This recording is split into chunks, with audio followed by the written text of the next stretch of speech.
তোমার কলিজার বন্ধুরা কেমন আছো তোমরা? তোমাদের মাঝে আজকে নতুন আরেকটি ঘটনা নিয়ে আসলাম। ঘটনা তোমাদের হাতের কাজ করতে ইচ্ছা হবে তাড়াতাড়ি কানে হেডফোন নিয়ে বসে যাও আমার গল্পটি শোনার জন্য, কারণ রাতের কাজ করবে কিন্তু তোমরা 100% শিওর। আর আমার গিটার মাঝখানে আমি আমার ইমু নাম্বার দিয়ে ইমু নাম্বার কানেক্ট করে আমার সাথে যোগাযোগ করতে পারবে, তার জন্য কিন্তু পুরো ভিডিওটি দেখতে হবে। বাবা রাতে বাড়ি ফিরেন অনেক দেরি করে। একদিন রাতে বাবা বাড়ি ফিরে আমার রুমে প্রবেশ করে, তারপরে বাবা আমার সাথে রাতের অন্ধকারে যা করবন ধুরা। এই বিষয় জানতে হলে গল্পটি সম্পূর্ণ দেখুন। আমাদের ভিডিওটি ভালো লাগলে আমাদের চ্যানেলটি সাবস্ক্রাইব করুন। ভিডিওটি কেমন হলো কমেন্ট করে জানিয়ে দিন। চলুন বন্ধুরা আর কথা না বাড়িয়ে গল্প শুরু করি। আমার বাবা প্রায় রাতে বাড়ি ফেরেন না, এই নিয়ে মায়ের তেমন মাথা ব্যথা নেই। উনি দিব্য রাঁধেন বাড়েন, আমাদের খেতে দেন, কিন্তু নিজে না খেয়ে থাকেন। আমরা ঘুমাতে গেলে আম্মা চুপি চুপি কাঁদেন, হয়তো ভাবেন আমরা ঘুমিয়ে গেছি কিন্তু আমরা জেগে থাকি। আমরা 4 ভাই বোন, আমি তিতলি, বুবন আর তন্ময়। আমাদের 3 ভাই বোনের নামের আগে তো আছে শুধু বুবন, বাদে বুবন আমাদের ভাই, তবে আমাদের ভাই না। আব্বা একদিন একটা লাল সোয়েটারের সাথে ঢিলা হাফ প্যান্ট পরা 2 বছরের এক বাচ্চাকে নিয়ে বাড়ি ফিরলেন। ওর নাক দিয়ে টপটপ করে পানি পড়ছিল, বাচ্চাটা সোয়েটারের হাতায় সেই পানি মুছছিল আর হালকা ফোপাচ্ছিল। আম্মা ওকে কোলে নিয়েই চিৎকার করে উঠলেন, বাচ্চাটার তো গায়ে জ্বর। সেই থেকে বুবন আমাদের সাথে আছে। ভুবনের বয়স এখন 8, ভুবন এখন ক্লাস 2তে পড়ছে, আমি এবার ক্লাস 9-এ উঠেছি। এই বয়সে অনেকের নাকের নিচে গোফের রেখা দেখা দেয়, আমার শেষবের বালাই নেই। আমাকে অনায়াসে ক্লাস 6-7 বলে চালানো যায়, কিন্তু আমি জানি আমি বড় হয়ে যাচ্ছি। ব্যাপারটা খুব গোপন, কাউকে বলা যাবে না। আম্মা এখনও আমাকে গোসল করাতে চান, এটা আমার কাছে খুব অস্বস্তিকর ব্যাপার। ইচ্ছে করে আম্মার হাত খিমছে দিয়ে দৌড়ে পালাই। মাঝে মাঝে যখন আম্মা জোর করে গায়ে পানি ঢেলে দেন, আমি চোখ বুঝে পাশের বাড়ির তনুকে অনুভব করি যেন তনুই আমার গায়ে পানি ঢেলে দিচ্ছে। আমি জোরে নাক টেনে তনুর গায়ের গন্ধ নিতে চাই। আম্মা গালে ঠাস করে থাপ পট দিয়ে বলেন, কি করছো হারামজাদা, নাকে পানি ঢুইকা মরবি। আজ 3 দিন পরে আব্বা এসেছে। আব্বার বাম চোখটা বিশ্রীভাবে ফুলে আছে। আম্মা চুপচাপ আব্বার গায়ের রসুন তেল গরম করে ডলে দেন, চুপি চুপি চোখের পানি ফেলেন। আব্বা বিশ্রীভাবে আম্মাকে গালি দিয়ে বসেন, আহ ফ্যাচফ্যাচানির কি আছে, এইটা কি নতুন পকেটে নগদ টাকা আছিল না তাই অল্প ডলা খাইতে হয়েছে, এই নিয়ে এত মন খারাপের কি আছে। এরপরে আব্বার মন নরম হয়ে আসে, ভাত খাইছ? আম্মা চুপ থাকেন। আব্বা কখনো জিজ্ঞেস করেন না আমরা খেয়েছি কিনা। বছরে অন্তত 1-2 বার এমন ঘটবেই। আব্বা কাতরাতে কাতরাতে উঠে আম্মার মুখে ভাত তুলে দেন। আম্মা লাজুক কিশোরীর মতো হা করে। দুজনের এই ভালোবাসাবাসি আমরা এত দেখেছি যে আমাদের কাছে এখন পানি ভাত মনে হয়। আজ কয়েকদিন বৃষ্টি, আব্বা বাইরে বের হন না। আব্বা বাইরে না গেলে আমাদের সংসারে টানাটানি লেগে যায়। আব্বা আসলে কি করেন আমরা কেউই তেমন খোলাসা করে কিছু জানি না। আম্মাকে একবার জিজ্ঞেস করেছিলাম, উনি চিল্লা উত্তর দিয়েছিলেন, 2 আঙ্গুইল্লা পোলার সাহস কত বাপে, কি করে জানতে চায় আব্বা কি করে। এটা জানতে চাওয়ার মাঝে কি অন্যায় আছে আমি বুঝি না। রমজান মাস এসে গেছে, আব্বার ইনকাম আজকাল একদম কমে গেছে। একদিন আম্মা আমাদের সেহরিতে ডাকলেন না।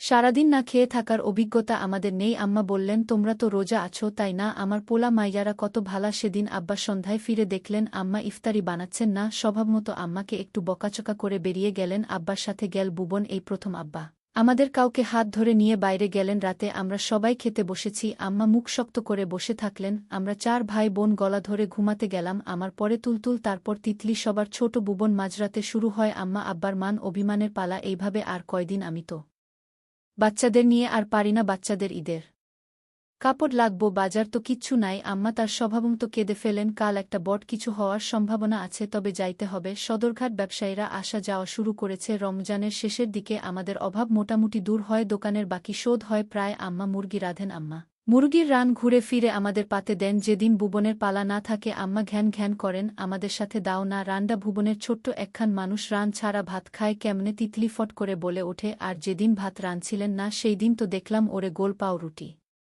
খাওয়াইতেছেন চুপচাপে, তখন রান লাগে না।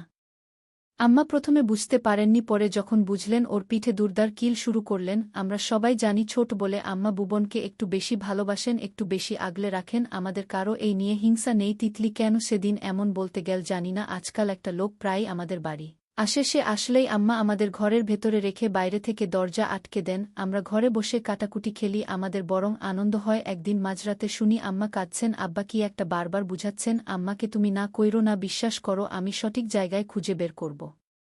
আম্মা বারবার বলেন, ইনা আগে পরদিন আম্মা ভুবনকে সাথে করে স্কুলে গেলেন আমাদের ভরসায় আর ছাড়লেন না। স্কুল শেষ করে একেবারে বাসায় এলেন। আমরা ৩ ভাই বোন তখন ক্ষুধায় চোখে আঁধার দেখছি। আমরা সবাই প্রাইমারি স্কুলে পড়া শুরু করলেও আব্বা ভুবনকে কেজি স্কুলে দিয়েছেন। আব্বা বলেন ভুবন বড় হয়ে মস্ত বিজ্ঞানী হবে, না ইঞ্জিনিয়ার, না এমনকি পাইটো না। আব্বার এমন শখের আমি কোনো কারণ খুঁজে পাই না। টাকা না থাকলে আমাদের খাওয়ায় টান পড়ে, এটা ঠিক। তবে আব্বা কখনো আমাদের বই খাতা পেন্সিল কম কিনে দেন না। আমি আজকাল স্কুলের এক শিক্ষকের কাছে অঙ্ক ইংরেজি দুটোই পড়ি।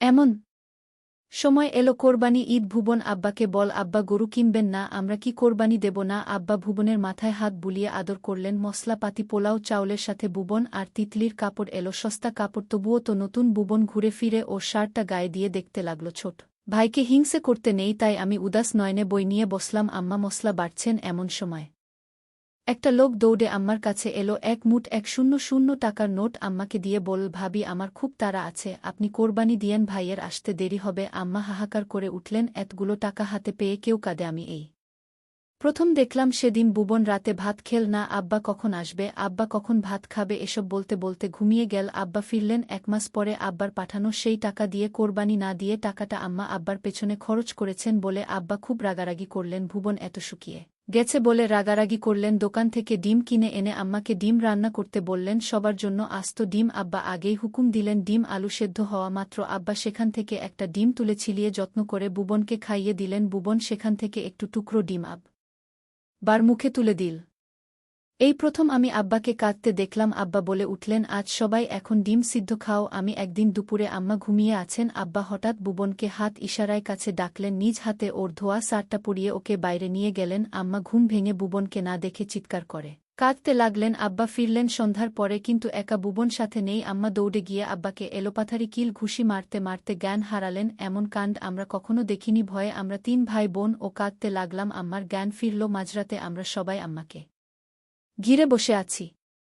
আব্বা ঘরে নেই। আম্মা বিছানা থেকে উঠে বসে আবার জিজ্ঞেস করলেন, ভুবন আসে নাই? আমরা না বললাম ভুবন নেই। এটা আমাদের ৩ ভাই বোনের মেনে নিতে কষ্ট হচ্ছিল। আম্মাকে কি করে সান্ত্বনা দেব আমরা কেউই ভালো বুঝি না। আম্মার প্রতিটা রাত কাটে ভুবনের জন্য হাহাকার করে। আম্মা আজকাল একদম খাওয়া দাওয়া ছেড়ে দিয়েছেন। আব্বা ভাতের লোকমা পাকিয়ে মুখে তুলে দিতে চাইলে উনি বটিদা এনে নিজের গলায় চেপে ধরেন। আমরা ভয়ে চিৎকার করে কান্না শুরু করি। আব্বা বাইরে বের হয়ে যান। আব্বা ডুব দিয়েছেন, বাড়ি ফিরছেন না। প্রায় ১ মাস হয়ে গেছে। একদিন রাতে আমাদের বাসায় পুলিশ এলো।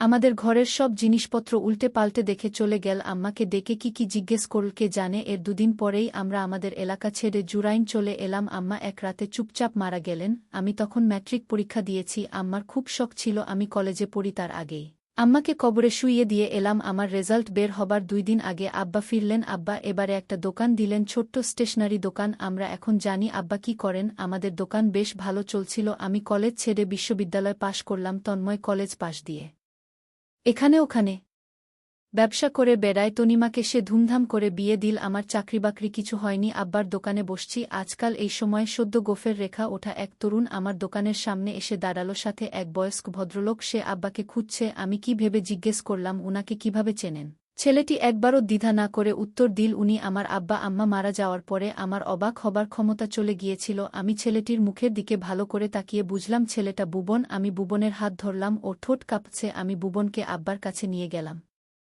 পরদিন এয়ারপোর্ট দাঁড়িয়ে আছি।